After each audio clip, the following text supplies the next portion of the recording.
আসসালামু আলাইকুম, সবাই কেমন আছেন? আশা করি ভালো আছেন। আজকে আমরা কাজ করতে চলে আসলাম বিশতলা কাটিং অয়েলের কাজে।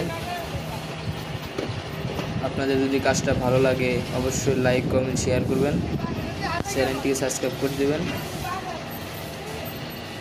সবাই ভালো থাকেন, সুস্থ থাকেন, দোয়া করি। আল্লাহ হাফেজ।